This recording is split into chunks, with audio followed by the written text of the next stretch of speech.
Hello everyone, welcome back to my channel with another video. তো প্রথমেই বলি সবাইকে বিশ্বকর্মা পূজার অনেক অনেক শুভেচ্ছা, যদিও অনেকটাই লেটেড।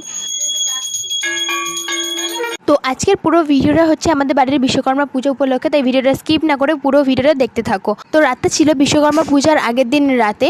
তো বাড়িতে এসে দেখছি যে এখানে ডেকোরেশন কমপ্লিট হয়ে গেছে আর ঠাকুরও চলে এসেছে। তো কেমন লাগছিল তোমরা কিন্তু অবশ্যই কমেন্ট করে জানিও।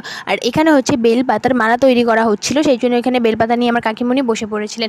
দেন তারপর আমার কাজ যেটা আলপনা দেওয়া, তো এখানে আমি ঠাকুরের সামনে বসে পড়েছি আলপনা দেবো বলে। তো এখন আমি আলপনা দিচ্ছি। তো তোমরা যদি চাও এরও আমি কোনো টিউটোরিয়াল ভিডিও আপলোড করতে পারি, সেটা কমেন্ট করে দিও। আর এই ছিল পুরো আলপনাটা, কেমন লাগছিল অবশ্যই কিন্তু তোমরা কমেন্ট করে জানিও। দেন তারপর বাড়ির চৌকাঠেও একটু আলপনা দিয়ে দিয়েছিলাম।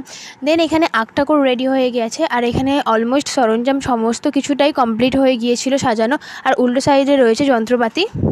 আর এই ছিল পুরো ডেকোরেশনটা আমাদের বাড়ির ঠাকুরের। কেমন লাগছিল তোমরা কিন্তু অবশ্যই কমেন্ট করে জানিও। আর অন্যান্য বারের তুলনায় এবারে আমাদের ঠাকুরটা অনেকটাই বড় তৈরি করা হয়েছিল। দেন তারপর আমরা ঘুমিয়ে পড়েছিলাম। দেন সকাল সকাল এখানে ঘুম থেকে উঠে পড়েছি, সকল ঘড়ির কাঁটায় বাজে সকাল 7টা। তো এখানে একটু হালকা ওয়ার্কআউট করে নিয়ে আমি এখানে ক্যালেন্ডারে দাগ কেটে নিচ্ছি। দেন তারপর উঠে দেখছি বাপি আমার সাইকেলটিকে পরিষ্কার করে দিচ্ছে বেশ ভালো মতো করে। আর এই ছিল আমার সকালের ফাইনাল লুক। তো কেমন লাগছিল আমাকে তোমরা অবশ্যই কিন্তু কমেন্ট করে জানিও।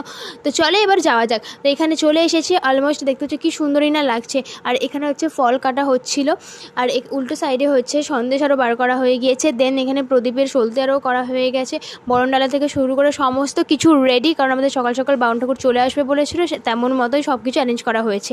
তো প্রত্যেকবারেই আমাদের আগের দিন রাতে সব কিছু সাজিয়ে যায়, কিন্তু এই বছরই ব্রাহ্মণ বোন ঠাকুর বলেছেন যে উনি এসে সাজাবেন, দেন তারপর পূজা হবে। তো এখানে তারই প্রস্তুতি চলছে, এখানে সমস্ত কিছু রেডি করা হচ্ছে। অ্যান্ড ফাইনালি দেখো এখানে হচ্ছে পূজায় বসছে, অর্থাৎ সংকল্প করা হবে, সেই জন্য আমার কাকা এখানে বসে পড়ছেন, সম্পর্কে আমার কাকা হন উনি।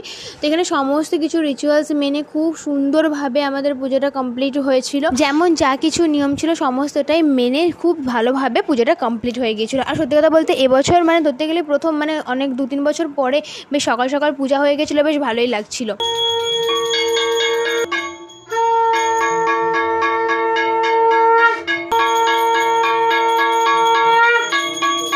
দেন এখানে আরতি হয়ে গিয়েছিল, সেই প্রদীপের তাপ আমরা নিতে চলে গিয়েছিলাম। আর তোমরা নিজেরাও দেখে নিতে পারছো যে এখনও পূজা কিন্তু কমপ্লিট হয়নি, অনেকটাই শেষের পথে চলে এসেছে। তো অ্যান্ড ফাইনালি দেখো আমাদের পূজা এখন কমপ্লিট হয়ে গেছে আর কত সুন্দরই না দেখতে লাগছিল। তো পূজার পরে মনসা পূজা করতে হয়, তেমনই নিয়ম অনুযায়ী আমাদের এখানে মনসা পূজাও হচ্ছিল বাড়ির এখানে। দেন তারপরে আমরা প্রসাদারও খাই। তো আজকের ভিডিওটা আমার এইটুকুই, দেখা হচ্ছে নেক্সট কোনো ইন্টারেস্টিং ভিডিও নিয়ে। আমার ভিডিওটা কেমন লাগলো অবশ্যই কিন্তু তোমরা কমেন্ট করে জানিও। All over by.